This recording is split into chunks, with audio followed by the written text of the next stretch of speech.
Nama Om Vishnu Padaya Krishna Prastaya Bhutale Srimati Bhakti Vedanta Swami Iti Namine Namaste Saraswati Deve Gauravani Pracharine Nirvishesha Sunyavadi Vaskachadi Satarine Shri Krishna Chaitanya Prabhu Nityananda Shri Advaita Gadadhar Shivas Adigaur Bhattavinda Hare Krishna Hare Krishna Krishna Krishna Hare Hare Hare Rama Hare Rama Rama Rama Hare Hare Hare Krishna Hare Krishna Krishna Krishna Hare Hare Hare Rama Hare Rama Rama Rama Hare Hare Hare Krishna Hare Krishna Krishna Krishna Hare Hare Hare Rama Hare Rama Rama Rama Hare Hare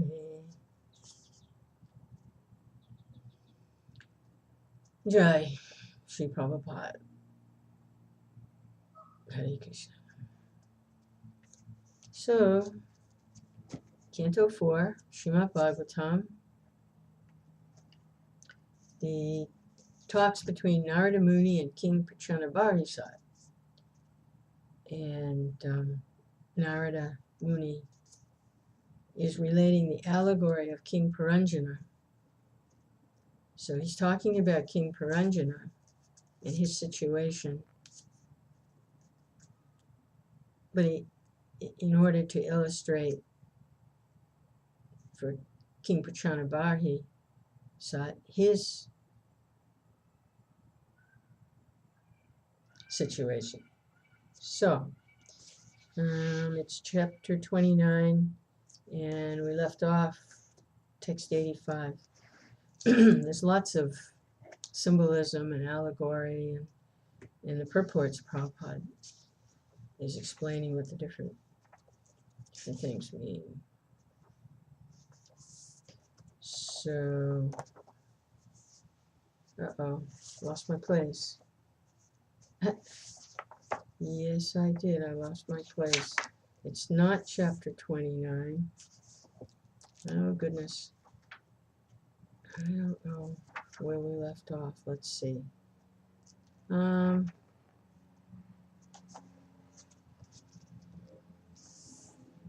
Let's see here. Well, King Prachanabarhi, King Puranjana was traveling, couldn't find any satisfaction anywhere in the material world. Then he found a city with 9 gates, and there was a beautiful woman in the city, in one of the parks in the city, and he approaches her for a relationship. And there were descriptions of the woman. She's rather voluptuous. And Puranjana is attracted to her. And there's a lot of symbolism here. So it's chapter 25. And might as well start here. Text 25. Puranjana, the hero, became attracted by the eyebrows and smiling face of the very beautiful girl, who was immediately pierced by the arrows of her lusty desires. When she smiled shyly, she looked very beautiful to Puranjana, who, although a hero, could not refrain from addressing her. And Prabhupada's purport: every living entity is a hero in two ways. When he is a victim of the illusory energy, he works as a great hero in the material world, as a great leader, politician, businessman, industrialist, etc., and his heroic activities contribute to the material advancement of civilization. One can also become a hero by being master of the senses, a Goswami. Material activities are false heroic activities, whereas restraining the senses from material engagement is great heroism. However, a great hero may be in the material world. However great a hero one may be in the material world, he can be immediately conquered by the lumps of flesh and blood known as the breasts of women. In the history of material activities, there are many examples, like the Roman hero Antony, who became captivated by the beauty of Cleopatra. Similarly, a great hero in India named Baji Rao became a victim of a woman during the time of Maharashtrian politics, and he was defeated. From history, we understand that formerly politicians used to employ beautiful girls who were trained as Visakanya. These girls had poison injected into their bodies from the beginning of their lives, so that in due course of time they would become so immune to the poison and so poisonous themselves that simply by kissing a person they could kill him. These poisonous girls were engaged to see an enemy and kill him with a kiss. Thus, there are many instances in human history of heroes who have been curbed simply by women. Being part and parcel of Krishna, the living entity is certainly a great hero, but due to his own weakness, he becomes attracted to the material features. It is said in Prema Vivarta that when a living entity wants to enjoy material nature, he is immediately victimized by the material energy. A living entity is not forced to come into the material world. He makes his own choice. Being attracted by beautiful women, every living entity has the freedom to be attracted by material nature or to stand as a hero and resist that attraction. It is simply a question of the living entities being attracted or not being attracted. There is no question of his being forced to come into contact with material energy. One who can keep himself steady and resist the attraction of material nature is certainly a hero and deserves to be called a Goswami. Unless one is master of the senses, he cannot become a Goswami. A living entity can take one of two positions in this world. He may become a servant of his senses, or he may become master of them. By becoming a servant of the senses, one becomes a great material hero. Becoming master of the senses, he becomes a Goswami, or a spiritual hero.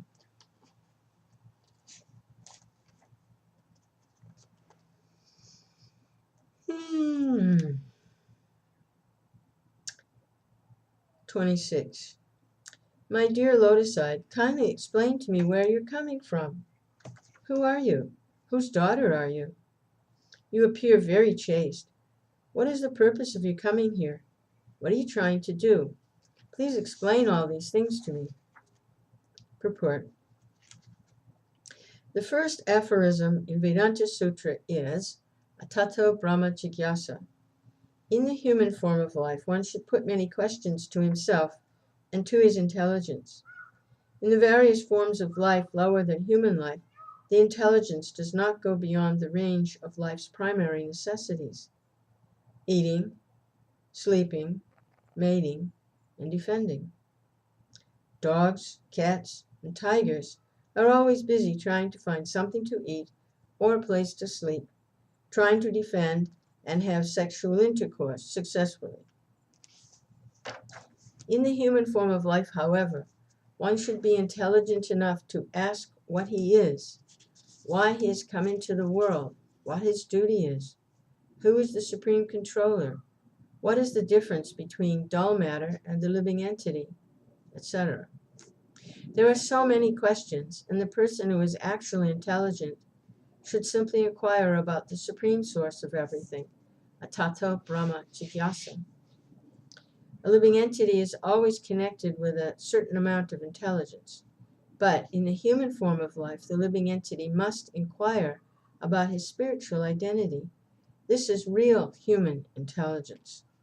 It is said that one who is simply conscious of the body is no better than an animal, even though he be in the human form. In Bhagavad Gita 15:15, Sri Krishna says, Sarvasya chaham ridi sani visto matakshmitir jnanam apavanam cha. I am seated in everyone's heart, and from me come remembrance, knowledge, and forgetfulness. In the animal form, the living entity is completely forgetful of his relationship with God. This is called apohanam, or forgetfulness. In the human form of life, however, consciousness is more greatly developed, and consequently the human being has a chance to understand his relationship with God. In the human form, one should utilize his intelligence by asking all these questions, just as Puranjana, the living entity, is asking the unknown girl where she has come from, what her business is, why she is present, etc. These are inquiries about Atma-tattva, self-realization. The conclusion is that unless a living entity is inquisitive about self-realization, he is nothing but an animal. 27. Oh, Hari. My dear Lotus-eyed, who are those 11 strong bodyguards with you? And who are those 10 specific servants? Who are those women following the 10 servants? And who is the snake that is preceding you? Purport by Srila Prabhupada.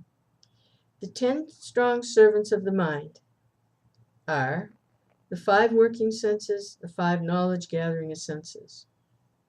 All these 10 senses work under the aegis of the mind. The mind and the 10 senses combine to become 11 strong bodyguards. The hundreds of women under the jurisdiction of the senses are addressed here as Lalanath. The mind works under the intelligence, and under the mind are the 10 senses, and under the 10 senses are innumerable desires to be fulfilled. All these, however, depend on the vital life force, which is here represented by the snake. As long as the vital life force is there, the mind works, and under the mind the senses work, and the senses give rise to so many material desires. Actually, the living entity known as Puranjana is embarrassed by so much paraphernalia. All this paraphernalia simply constitutes different sources of anxiety. But one who is surrendered unto the Supreme Personality of Godhead, and who leaves all business to him, is freed from such anxieties. Therefore, Prahlad Maharaj advises a person who has taken to the materialistic way of life, which is never permanent but always temporary, to take shelter of the Supreme Personality of Godhead and leave aside all his so-called responsibilities in order to get free from all anxieties. 28. My dear beautiful girl, you are exactly like the goddess of fortune, or the wife of Lord Shiva, or the goddess of learning, the wife of Lord Brahma. Although you must be one of them, I see that you are loitering in this forest. Indeed, you are as silent as the great sages. Is it that you are searching after your own husband?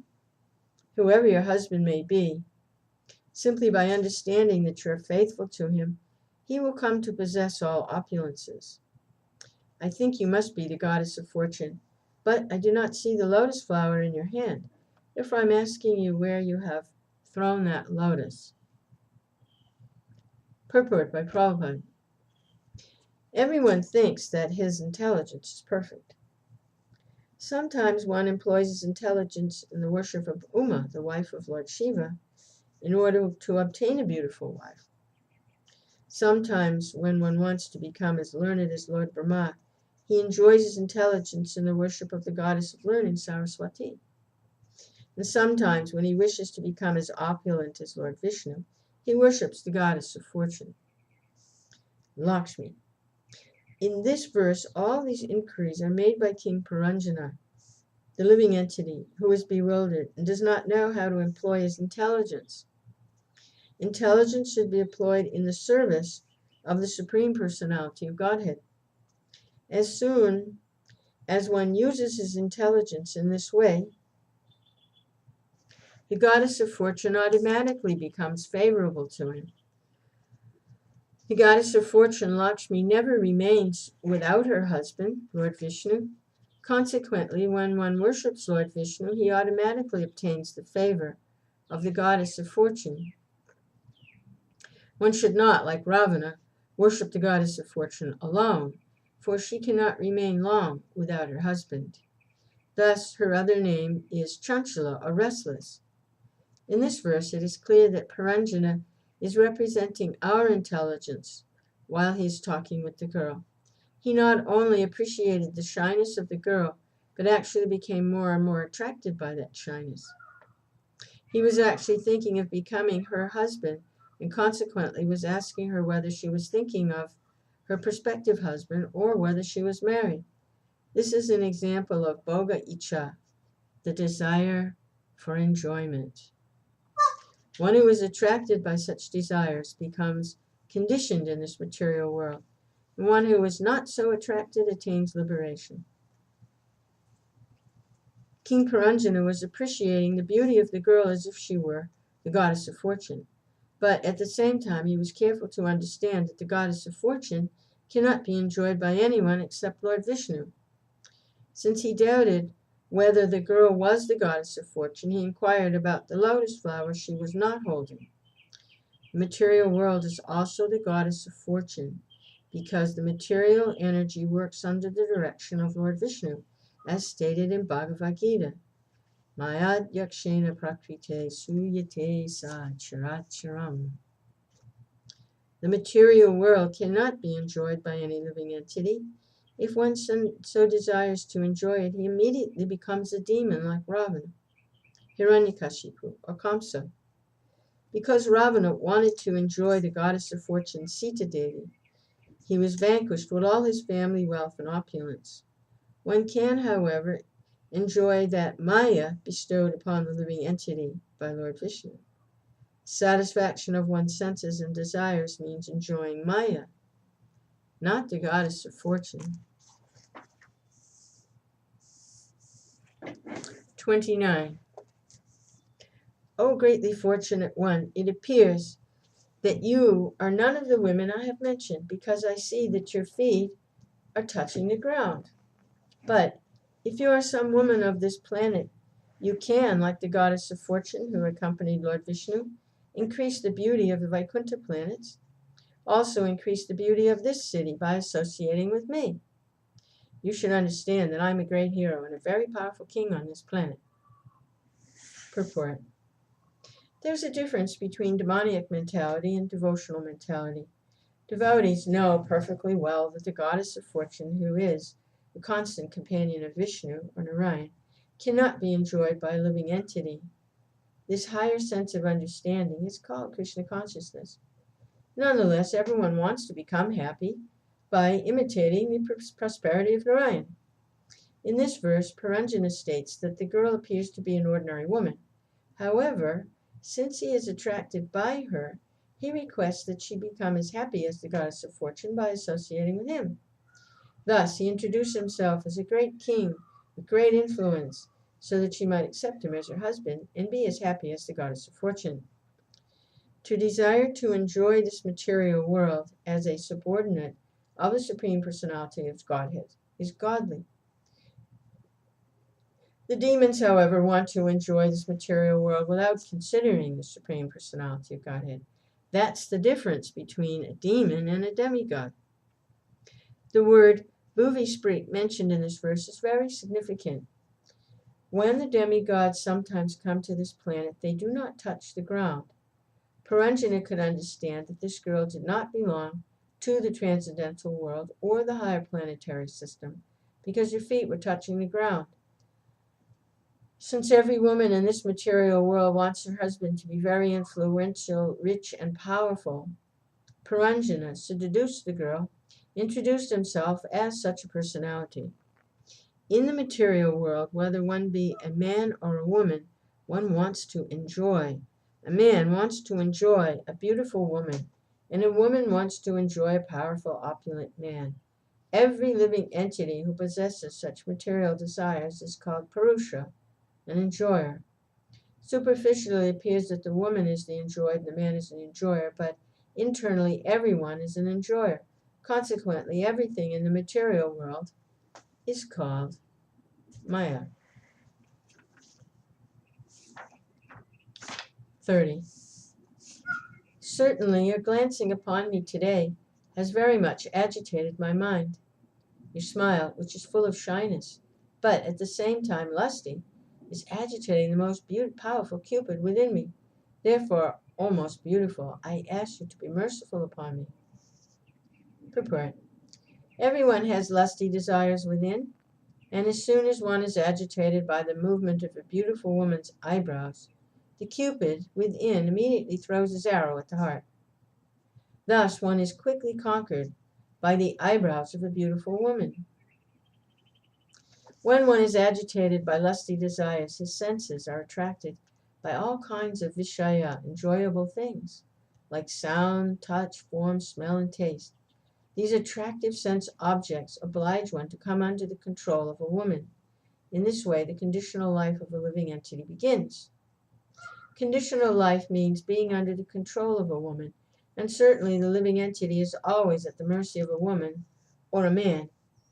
Thus, living entities live in bondage to one another, and thus they continue this conditional material life illusioned by Maya.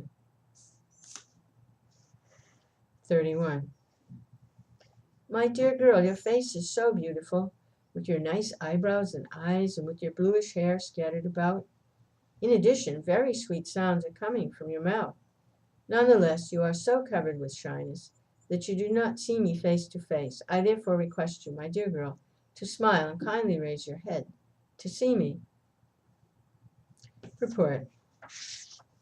Such a speech is typical of a living entity attracted by the opposite sex. This is called bewilderment, occasioned by becoming conditioned by material nature. When thus attracted by the beauty of the material energy, one becomes very eager to enjoy. This is elaborately described in this instance of Purāṇa's becoming attracted by the beautiful woman. In conditional life, the living entity is attracted by a face, eyebrows or eyes, a voice, or anything. In short, everything becomes attractive. When a man or a woman is attracted by the opposite sex, it does not matter whether the opposite sex is beautiful or not. The lover sees everything beautiful in the face of the beloved and thus becomes attracted. This attraction causes the living entity to fall down into the material world. This is described in Bhagavad Gita. Ichadvesha samutena dvanva mohena bharata sarva bhutani samohan sarge yanti parantapa. Chapter 7:27. O scion of Bharat Arjuna, the conqueror of the foe, all living entities are born into delusion, overcome by the dualities of desire and hate.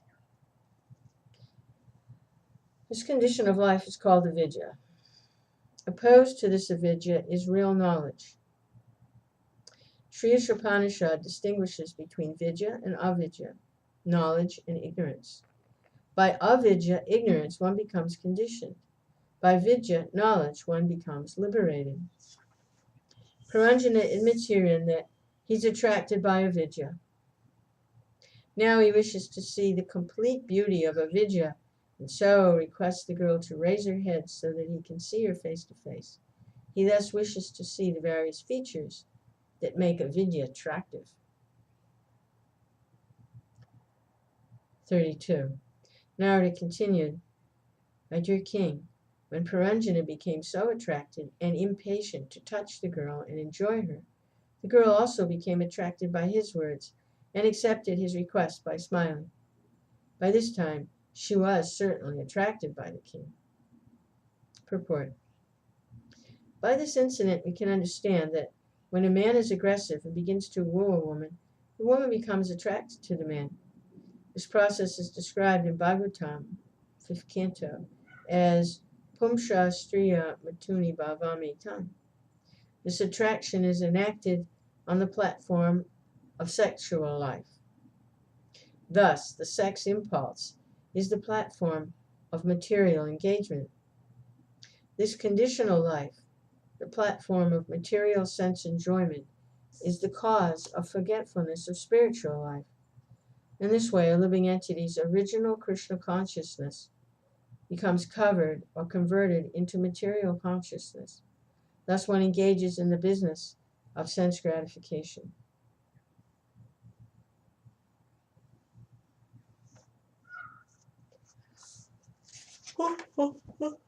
Excuse me. 33. The girl said, O best of human beings, I do not know who has begotten me. I cannot speak to you perfectly about this, nor do I know the names or the origin of the associates with me. Purport. The living entity is ignorant of his origin. He does not know why this material world was created, why others are working in this material world, and what the ultimate source of the manifestation is. No one knows the answers to these questions, and this is called ignorance. By researching into the origin of life, important scientists are finding some chemical compositions or cellular combinations, but actually no one knows the original source of life within this material world. The phrase Brahma Jigyasa is used to indicate an inquisitiveness to know the original source of our existence in this material world. No philosopher, scientist, or politician actually knows wherefrom we have come, why we are here struggling so hard for existence, and where we will go. Generally, people are of the opinion that we are all here accidentally, and that as soon as these bodies are finished, our dramatic activities will be finished, and we will become zero. Such scientists and philosophers are impersonalists and voidists. In this verse, the girl is expressing the actual position of the living entity. She cannot tell Purāṇa her father's name because she does not know where she's come. She does not know why she's present in that place, and she frankly says she does not know anything about all this. This is the position of the living entity in the material world. There are so many scientists, philosophers, big leaders, but they do not know wherefrom they have come, nor do they know why they are busy within the material world to obtain a position of so-called happiness. In this material world, we have many nice facilities for living, but we are so foolish that we do not ask, who has made this world inhabitable for us and has arranged it so nicely? Everything is functioning in material.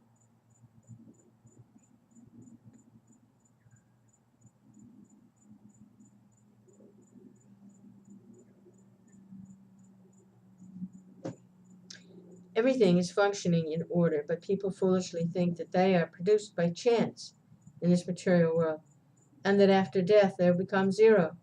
They think that this beautiful place of habitation will automatically remain. 34. O great hero, we only know that we are existing in this place. We do not know what will come after. Indeed, we are so foolish that we do not care to understand who has created this beautiful place for our residence. Purport. This lack of Krishna consciousness is called ignorance. In Srimad Bhagavatam, 5th Canto, it's called Parabhavas Tavad Abodhajata. Everyone is born ignorant. The Bhagavatam therefore says that we are all born ignorant within this material world. In our ignorance, we may create nationalism, philanthropy, internationalism, science, philosophy, and so many other things. The basic principle behind all these is ignorance. What then is the value of all this advancement of knowledge if the basic principle is ignorance? Unless a person comes to Krishna consciousness, all of his activities are defeated. This human form of life is especially meant to dissipate ignorance. But without understanding how to dissipate ignorance, people are planning and building many things. After death, however, all of this is finished. 35. My dear gentlemen, all these men and women with me are known as my friends, and the snake, who always remains awake, protects the city even during my sleeping hours. So much I know, I do not know anything beyond this. Purport. Purāṇa inquired from the woman about those 11 men and their wives and the snake. The woman gave a brief description of them. She was obviously without full knowledge of her surrounding men and women and the snake. As stated before, the snake is the vital force of the living being. This vital force always remains awake, even when the body and the senses become fatigued and do no work. Even in the state of unconsciousness, when we sleep, the snake or the life force remains intact and awake. Consequently, we dream when we sleep. When the living entity gives up this material body, the vital force still remains intact and is carried to another material body. This is called transmigration or change of the body, and we have come to know this process as death. Actually, there is no death. The vital force always exists with the soul, and when the soul is awakened from so-called sleep, he can see his 11 friends, or the active senses in the mind, with their various desires, wives. The vital force remains. Even during our sleeping hours, we can understand by virtue of our breathing process that the snake lives by eating the air that passes within this body. Air is exhibited in the form of breathing, and as long as breath is there, one can understand that a sleeping man is alive. Even when the gross body is asleep, the vital force remains active and alive to protect the body. Thus the snake is described as living and eating air to keep the body fit for life.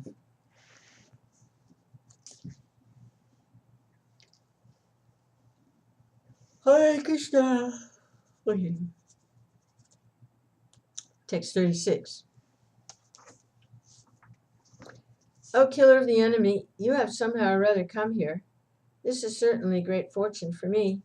I wish all auspicious things for you. You have a great desire to satisfy your senses, and all my friends and I shall try our best in all respects to fulfill your desires. The living entity comes down into the material world for sense gratification, and his intelligence, represented by the woman, gives him the proper direction by which he can satisfy his senses to their best capacity. In actuality, however, intelligence comes from the Supersoul, or the Supreme Personality of Godhead, and he gives full facility to the living entity who has come down to this material world, as stated in Bhagavad Gita, chapter 2. Vyāsadeva atmika buddhir ekeha kurunandana bahusaka yanantascha buddhayo vyavasayinam. Those who are on the spiritual path are resolute in purpose. Their aim is one, a beloved child of the Kurus. The intelligence of those who are irresolute is many-branched. When a devotee is advancing toward spiritual realization, his only aim is the service of the Supreme Personality of Godhead. He does not care for any other material or spiritual activity. King Purāṇa represents the ordinary living entity, and the woman represents the ordinary living entity's intelligence. Combined, the living entity enjoys his material senses, and the intelligence supplies all paraphernalia for his enjoyment. As soon as he enters the human form, the living entity is entrapped by a family tradition, nationality, customs, etc. These are all supplied by the Maya of the Supreme Personality of Godhead. Thus, the living entity, under the bodily conception of life, utilizes his intelligence to his best capacity in order to satisfy his senses.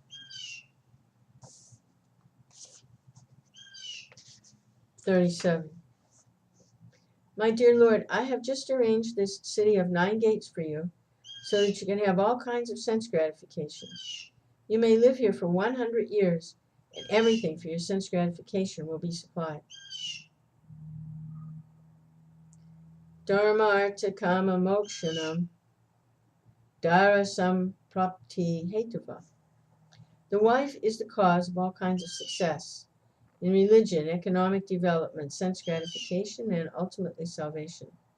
When one accepts a wife, it is to be understood that he is being helped in his progressive march toward liberation. In the beginning of life, a person is trained as a brahmachari and is then allowed to marry a suitable girl and become a householder. If one is thoroughly trained in household life, he finds all facilities for human life: eating, sleeping, mating, and defending. Everything is there if it is executed according to regulative principles.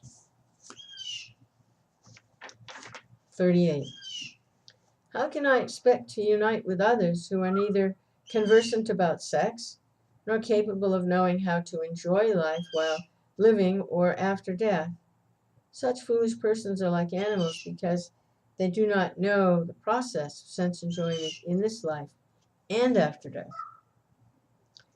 Purport. Since there are 8,400,000 species of life, there are also many different living conditions.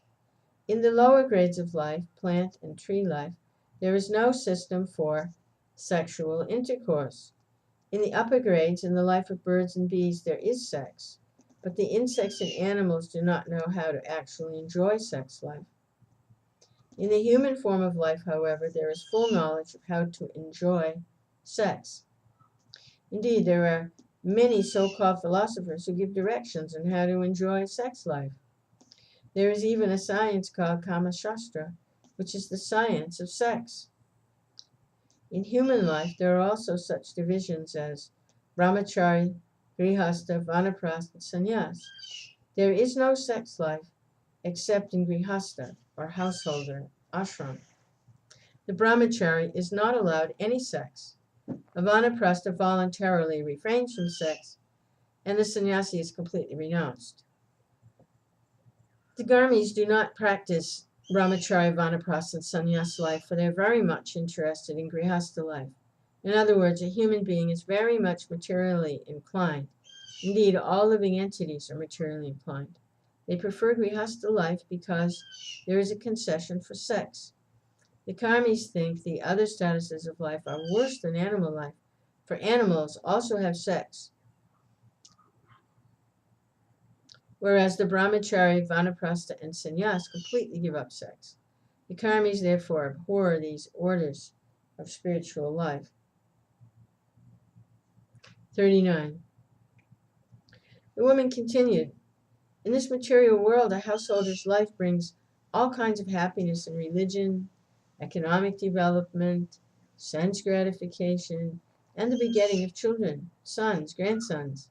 After that, one may desire liberation as well as material reputation.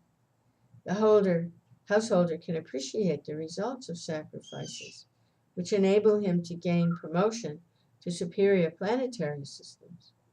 All this material happiness is practically unknown to the transcendentalists. They cannot even imagine such happiness. According to Vedic instructions, there are 2 paths for human activities. One is called pravritti marg, and the other is called nivritti marg. The basic principles for either of these paths is religious life. In animal life, there is only pravritti marg. Pravritti marg means sense enjoyment. Nivritti marg means spiritual advancement. In the life of animals and demons, there is no conception of nivritti marg, nor is there any actual conception of pravritti marg. Pravritti marg maintains that even though one has the propensity for sense enjoyment, he can gratify his senses according to the directions of the Vedic injunctions.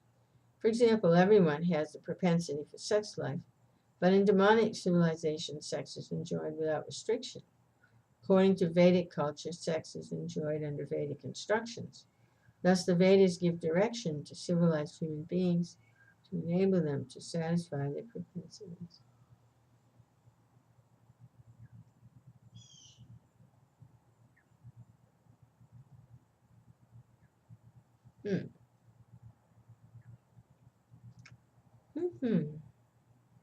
For example, everyone has the propensity for sex life, but in demonic civilization, sex is according to sex under instructions.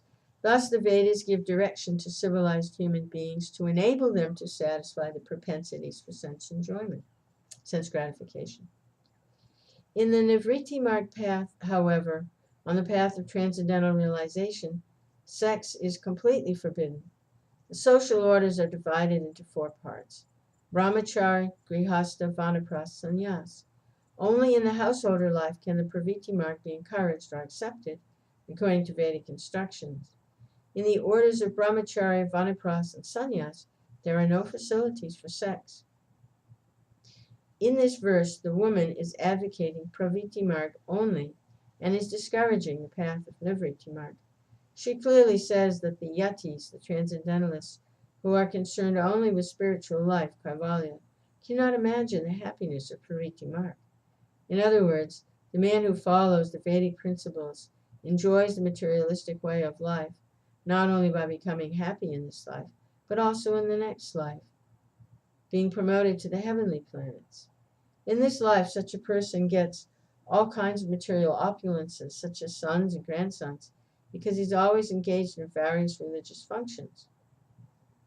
The material distresses are birth, old age, disease, and death, but those who are interested in pravritti marg, only various religious functions at the time of birth, old age, disease, and death.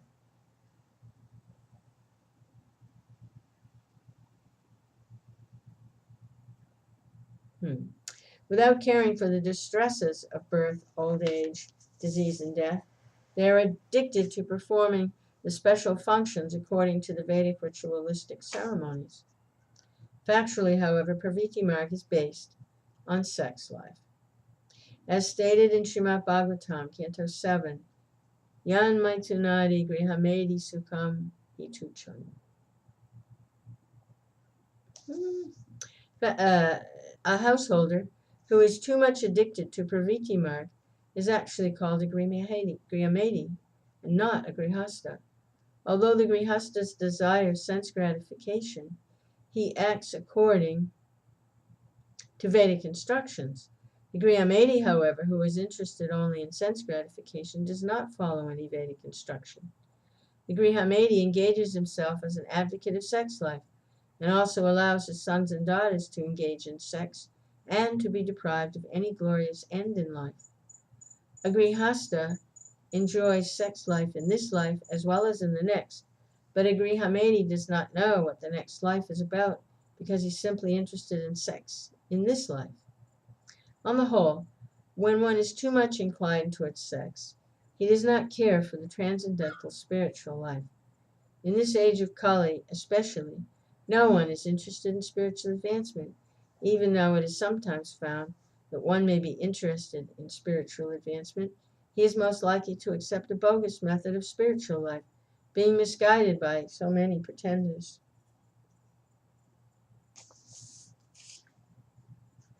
Text 40. The woman continued, according to authorities, the household life is pleasing not only to oneself, but to all the forefathers, demigods, great sages, saintly persons, and everyone else. Householder life is thus beneficial. Purport. According to the Vedic system, when one is born in this material world, he has many obligations. He has obligations to the demigods of the sun and moon, King Indra, Varuna, etc., because they're supplying the necessities of life. They receive heat, light, water, and all other natural amenities through the mercy of the demigods. We are also indebted to our forefathers who have given us these bodies, paternal property, intelligence, society, friendship, and love. Similarly, we are indebted to the general public for politics and sociology, and we are also indebted to lower animals, horses, cows, asses, dogs, and cats. In this way, as soon as one is born in this material world as a human being, he has so many obligations and is bound to repay all his obligations. If he does not repay them, he further is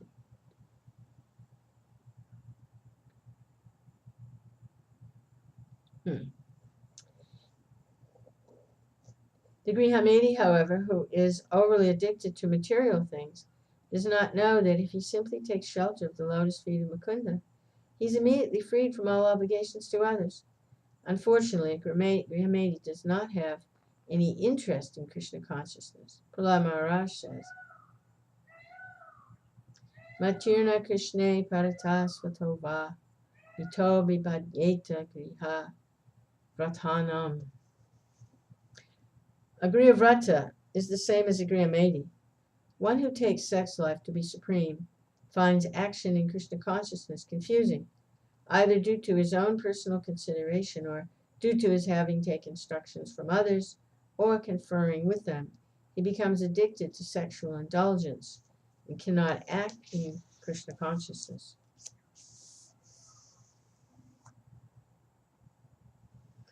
So I have to take a break there. Hare Krishna.